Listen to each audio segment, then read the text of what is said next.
William Dufour made his NHL debut, but it was a disappointing one, both for him and the Islanders.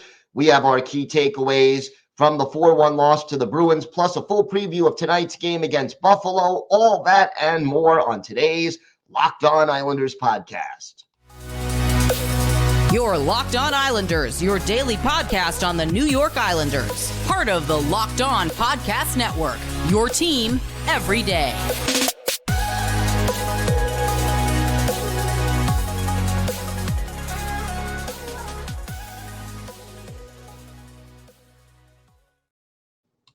And welcome, everybody, to the Thursday edition of the Locked On Islanders podcast. Gil Martin, so glad you could join us today and be part of the Locked On Islanders family. And thank you for making Locked On Islanders your first listen every day. We are free and available on all platforms. Today's episode is brought to you by your friends at BetOnline. BetOnline has you covered this season with more props, odds, and lines than ever before. BetOnline, where the game starts. We have got a lot to talk about on today's show. William Dufour making his NHL debut. But first, if there's something Islanders related on your mind, if you've got a question, a comment, maybe a topic you'd like us to talk about on a future episode, feel free to send us an email. The email address, lockedonislanders@gmail.com. And if you leave your first name and where you're from, we are happy to mention you on the show when we talk about whatever it is that's on your mind. You can also follow the show on Twitter at Locked On Isles, and you can follow me, Gil Martin, on Twitter at Ice Wars, NYR, VSNYI. We'll keep you up to date on all the latest Islanders news, notes, and happenings, and I am live tweeting during nearly every Islanders home and road game. So join me for instant insight and analysis, and it's always great to interact with Islanders fans, game time or anytime. Well, last night, the long-awaited NHL debut of one of the Islanders' top prospects, William Dufour, took place. That was the good news. Also, a first game with the Islanders this year for Dennis Cholowski. Both of them called up earlier on Wednesday afternoon by the Islanders. So Parker Wotherspoon scratched. Simon Holmstrom, I believe, was banged up late in the game on Monday, and so basically not available. They call up Dufour. That was the good news. The bad news, William Dufour didn't exactly have a great game. He was a -2. He was on the ice for both of the first two goals by the Boston Bruins and played 6 minutes and 48 seconds of ice time and then was basically benched after that second Bruins goal. So, you have all that excitement. You're making your first appearance in an NHL game and nothing after that. Now, look, it's a process. We know that. We know all about William Dufour. Skating, not necessarily his strong point. He's got a good shot. He could put the puck into the net. He's usually got pretty good hockey sense. But, welcome to the NHL, William Dufour. It's a little frustrating, to say the least, that you call the guy up. He's on ice for, basically the first period and a half, taking a regular bottom six shift, and then he just doesn't appear for the rest of the game. Look, we know this is a cameo, okay? Unless William Dufour starts lighting it up, this may be, the only game he plays for a while, or maybe he gets one or two more, but I don't anticipate him being here long-term this year, unless some trades are made or he just starts to play outstanding hockey. So why bench him after he's on ice for the two goals? And then especially, third period comes, you're down 4-1 after that last goal with 4.5 minutes roughly left. Why not have him out there after that 4-1 goal is scored? Just give him a taste. But look, it's a process. Hopefully Dufour makes a better showing in his next game. But hey, he has now made his NHL debut, as did Cholowski. He was a -2, didn't play badly, almost 14 minutes of ice time for him. But overall, for the Islanders, while the Dufour benching and the poor play without the puck was disappointing, this team, again, the big issue, inconsistency. First period, the Islanders looked good. They actually outplayed the Boston Bruins, the team with the best record in the league. Outshot them, had a 1-0 lead on a goal by Zach Parise. And, overall, they were skating well. They actually started to play from the opening faceoff, drop of the puck. They were ready to go. But if you give me one solid period and two pretty bad periods against the best team in the league, that's a recipe for failure, and that's what we had. And, a couple of things. I was surprised they started Semyon Varlamov in this game. I thought they would have started Varley Monday night, but that's not what they chose to do. And then I was sure they were going to play Varley Thursday against Buffalo. No. Semyon Varlamov, the reason I don't understand why he started this game, he is rusty. I think he's made one start in the last 3 or 4 weeks. He was injured. And then they rode Sorokin even after Varley came back. So he's not sharp. He hasn't played enough to have him go out there against the team that leads the league in goals scored and is, by far the team with the best record in the league. I don't know how fair that is to Semyon Varlamov, and he looked rusty in this game. Didn't take the right angle on one goal, went down too soon on another. Just didn't look sharp. I'm not saying he played awful, but he was below average, and he certainly wasn't the Varlamov that we're used to seeing. And I understand completely why, based on the fact that he absolutely hasn't played enough recently. So it didn't make sense to send him out there against Boston. I would have thought either Monday or Thursday would have made more sense, and have your best goalie play against the league's most dangerous team. But that's not what Lane Lambert chose to do, and his choice just kind of didn't work out. Now, here's another thing. The Islanders in this game outshot the Bruins 26-24, okay? But when you look at the shots on goal, Brock Nelson, 1 shot on goal. Anders Lee, 2 shots on goal. Mathew Barzal, no shots on goal. No shots on goal. So your 3 most dynamic offensive forwards totaled 3 shots on goal in this game. The cliche is your best players have to be your best players.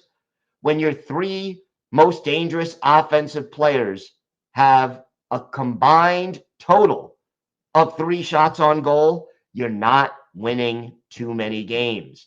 And that's what happened to the Islanders, and it cost them. So the power play remains completely powerless.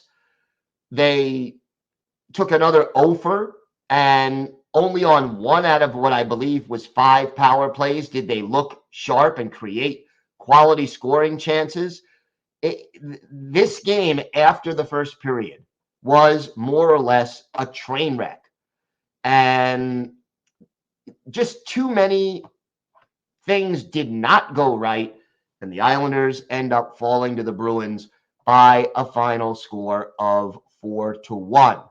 We have got a lot more to talk about on today's show. We will preview tonight's game against the Buffalo Sabres, plus We'll have our unsung hero of the game and our GOAT of the game and some more thoughts about the loss to the Bruins.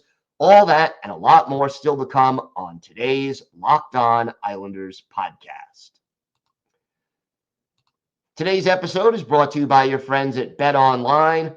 BetOnline.net is your number one source for sports betting info, stats, news, and analysis. Get the latest odds and trends for every professional and amateur league out there, from the NFL playoffs, pro and college basketball, soccer, and of course the NHL. We've got it all at betonline.net. And if you love sports podcasts, you could even find those at BetOnline as well. We're always the fastest and easiest way to get your betting info. And if you think the Islanders will bounce back with Sorokin in goal tonight against Buffalo, check out the odds at betonline.net. Head to the website today or use your mobile device to learn more. BetOnline, where the game starts. So tonight, Islanders, Sabres in Buffalo, the 5-game home streak, the homestand rather, that we were talking about is now over. And Buffalo right now, they've been playing better this year. They seem to me to still be maybe 1 year away from true contention. They're third in the league in goals scored. This team is dangerous, led by Tage Thompson, who has 32 goals in 43 games. But they're 21st or below average in goals against. The power play is dangerous. They're fifth in the league, almost 27% conversion rate. The penalty kill is vulnerable, though. 26th in the league, 73.5% penalty kill. The power play, this is a chance. I know I've said this too many times before, but this is a chance for the Islanders' power play to get out of the doldrums and maybe, get into a little bit of a groove. But so far, that hasn't happened. Now, the goaltenders, Craig Anderson and Eric Comrie, are the two goalies right now, with Ukko-Pekka Luukkonen out. Comrie 4-8-0 with a 3.67 goals against average and an 883 save percentage. He struggled, but Craig Anderson is playing well. 7-6-2, a 2.78 goals against average and a 9.17 save percentage. Alex Tuch also playing well. Other than Thompson, he is their leading scorer with 21 goals. Rasmus Dahlin has 48 points. That places him second on the team in points and first on the team in assists with 35. And then you have Victor Olofsson and Jeff Skinner, each with 18 goals, 14 for Dylan Cousins, 13 for Rasmus Dahlin. Thompson is the most dangerous player on the power play. 14 of his 32 goals have come with the man advantage, and 18 power play assists for Rasmus Dahlin. He is dangerous there. Injury-wise, not much going on right now, but here are the line combinations for the Buffalo Sabres. We talked about Tage Thompson. He's the first-line pivot. Jeff Skinner to his left, Alex Tuch to his right. Dylan Cousins centers John-Jason Paterka and Jack Quinn on the second line. Tyson Jost, Casey Middlestat, and Victor Olofsson are the third line. And on the fourth line, it's Peyton Krebs centering Zemgus Girgensons and former Islander Kyle Okposo, who also is the captain of the Sabres. Matthias Samuelsson and Rasmus Dahlin are the top defense pairing. Owen Power joins Andre Jokiharju and in the second pair, and Jacob Bryson and Ilya Lyubushkin are the third pair. We mentioned Anderson and Comrie in goal. Watch for Tage Thompson on the power play. He goes back to the point, and then you have Thompson on the left point, Dahlin on the right point, with Cousins, Tuch, and Skinner up front. It's a good power play unit, and the Islanders are going to desperately need to find a way to kill penalties and not take dumb penalties that we've seen a little too often from this team in recent games and kind of all season, if you think about it. So the homestand is over, and the New York Islanders finish that homestand basically winning only 1 out of the 5 games. Now, they got a couple of loser points, but, not going to get it done. When you've got a 5-game homestand and you win 1 game, that is not a good sign.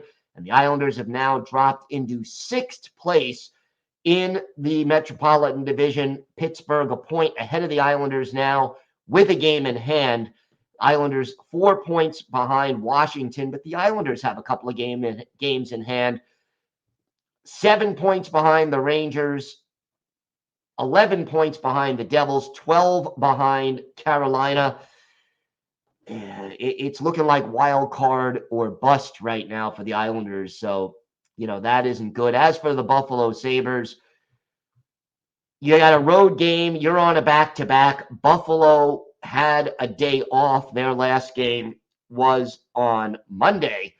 By the way, in their last game, which was a 4-3 overtime loss to Chicago, it was Craig Anderson in goal. Now, they had the day off. Whether they go back to Anderson or instead decide to go with Comrie against the Islanders, that remains to be seen. We do know, reasonably speaking, that it'll be Ilya Sorokin in goal as the Islanders are coming off a back-to-back, and hopefully they're not going to arrive in Buffalo too late. But this Buffalo game becoming more and more of a vital game that this team just needs to get 2 points if they hope to get back into the playoff hunt. We have got a lot more to talk about on today's show. We have our Islanders birthday of the day, a very popular defenseman who just retired in the last few years. Plus, we have our hero of the game, our unsung hero of the game, our go to the game, and a whole lot more on last night's loss to the Bruins. All that still to come on today's Locked On Islanders podcast. Today's episode is brought to you by your friends at Built Bar. If you're looking for a delicious treat but don't want all the fat and calories, then you've got to try a Built Bar. We just finished the holiday season. I know my New Year's resolution is to eat a little healthier this year. And if you're like me, when you want to eat healthy, you don't want to compromise taste. Well, I've got just the thing for you. You got to try Built. With Built, healthy is actually tasty. What makes Built so good? Well, all Built bars are covered in 100% real chocolate. That's right, real chocolate. And they come in great flavors like churro, peanut butter brownie, coconut almond, coconut puffs, double chocolate, cookies and cream, you name it. They are good. And the macros, just 130 calories and 4 grams of sugar per bar, but they pack 17 grams of protein. And while you can still go to Built.com to pick up your Built Bar, you can also get them now at Walmart and Sam's Club. So you can just get in your car, head on over and pick up a Built Bar, or go to Built.com and pick out your favorites. Once again, Built Bar, the protein bar that tastes like a candy bar. Check it out at Built.com. So our unsung hero of the game, boy, this is a tough one. I'm going to go with Zach Parise.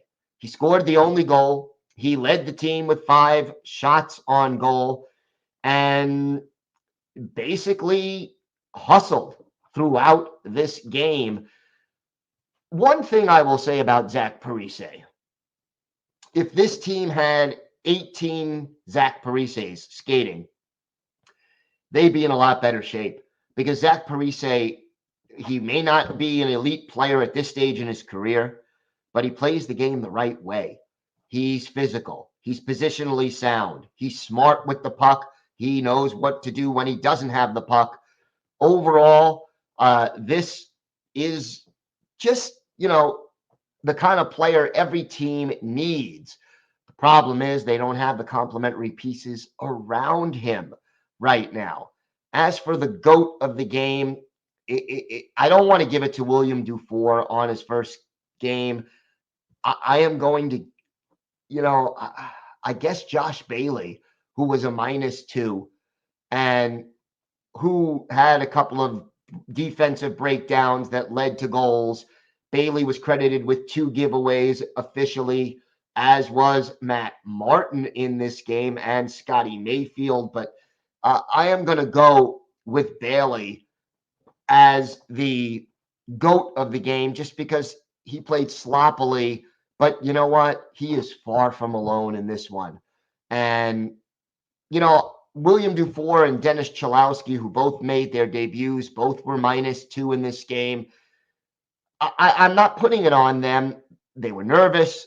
It's a new bunch of players they're playing with. I understand why they didn't have their A game, but Josh Bailey should be playing better, should know the system, should know the guys he's playing with. And so I'm picking him as our go to the game. And unfortunately, like I said, he has a lot of potential company in that department for the New York Islanders. It's getting to the point where if, I'll say it this way. Lou Lamoriello cannot wait till the trade deadline if he wants to save this season. No Adam Pelech has hurt this team a lot. Not having Kyle Palmieri, not having Wahlstrom, that hurts as well. But overall, there's just not enough depth, not enough firepower, not enough talent offensively on this team to consistently win in the National Hockey League. And if you want to salvage this season, and I'll add to that, if you want to salvage this roster with so many players over 30, either you make a move now or you start trading away some of these veterans and begin the rebuild that may be just around the corner. Basically, what I'm saying to Lou Lamoriello is you don't have as much time as you think you do if you want to save this season. So act now or go to plan B, which is probably a total rebuild. Time now for our Islanders' birthday of the day. And this one, today is the 39th birthday of former Islanders defenseman Johnny Boychuk, a native of Edmonton, Alberta, drafted by the Colorado Avalanche in the second round back in 2002, made his NHL debut for the Avs in 07-08, then was traded to Boston, and then joined the Islanders literally like a day before the start of the 2014-2015 season. And he was an important part of the Islanders from 2014-15 to 2019-2020 when an injury prematurely ended his career. His best season as an Islander was his first 72 games, 9 goals, 35 assists. But Boychuk not only gave you decent offensive production, solid offensive production from the blue line, he was smart in his own zone, and he gave you leadership. And he was the kind of guy, he was a great fit for the Islanders. He and Nick Leddy were acquired together in separate deals by Garth Snow, just as a cap-saving move for the Bruins and the Blackhawks at that time. And adding those two really made a difference for the Islanders, who made the playoffs in each of the first 2 years that Boychuk was with the team. For his career, Johnny Boychuk, 725 NHL games, 54 goals, 206 points, 331 penalty minutes, add 104 playoff games, 13 goals, 30 points in those. And I'll tell you, Johnny Boychuk also, of course, winning a Stanley Cup with the Bruins. So he knew what it was like to lift up that trophy and hold it high. So Johnny Boychuk, 39 today. He is our Islanders' birthday of the day.